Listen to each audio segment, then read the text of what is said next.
तथागत सम्यक संबुद्ध त्यांनी निर्माण केलेला सद्धम्म, त्या अनुपम अशा सद्धम्मावर आरूढ निर्माणाकडे वाटचाल करणारा पूजनीय भिक्खू संघ या तिन्ही रत्नांना अत्यंत श्रद्धापूर्वक अभिवादन करतो.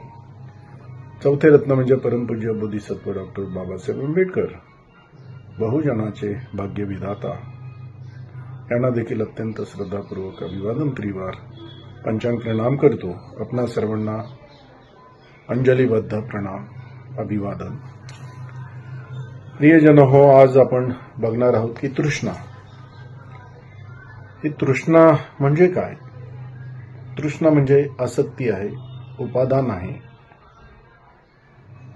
आकर्षित करणाऱ्या ज्या ज्या गोष्टी आहेत, ज्या की रूपाने दिसतात, कानाने ऐकायला येतात, जिभेने त्याची चव घेता येते, शरीराने तिचा स्पर्श होतो आणि मनाने त्या सतत चिंतनमध्ये येतात. तर या गोष्टी ज्या आहेत त्या आपल्याला अत्यंत प्रिय आहेत, त्या तृष्णा आहेत आणि त्या दूर कशा करायच्या. भगवंताने त्यासाठी तृष्णाचे प्रकार सांगितलेले आहेत. तृष्णाची व्याप्ती आणि अर्थ आपण मागच्या व्हिडिओमध्ये पियवग्गामध्ये जाणून घेतला. व्याप्ती अत्यंत खोलवर अशी आहे. जर आपण बघितलं की तृष्णा, तन्हा याचे अनेक प्रकार आहेत.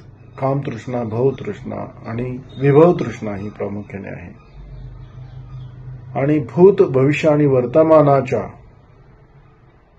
प्रसंग असेल, घटना असेल, परिस्थिती असेल, व्यक्ती असेल, त्याविषयी वाटणारं अत्यंत आकर्षण, ते आकर्षण त्याच्या रूपात असेल, शब्दात असेल, रसाचं असेल, गंधात असेल, स्पर्शात असेल आणि आठवणीत असेल, याद्वारे त्या भूत, भविष्य आणि वर्तमानामध्ये अत्यंत माणसाला व्यापून टाकतात. आणि तृष्णेचं हे जाळं आतले 6 आयतने आणि बाहेरचे 6 आयतने असे मिळून सतत घट्ट होत असतं. हे आपण पुढील व्हिडिओमध्ये जाणून घेऊया. धन्यवाद सर्वांचे.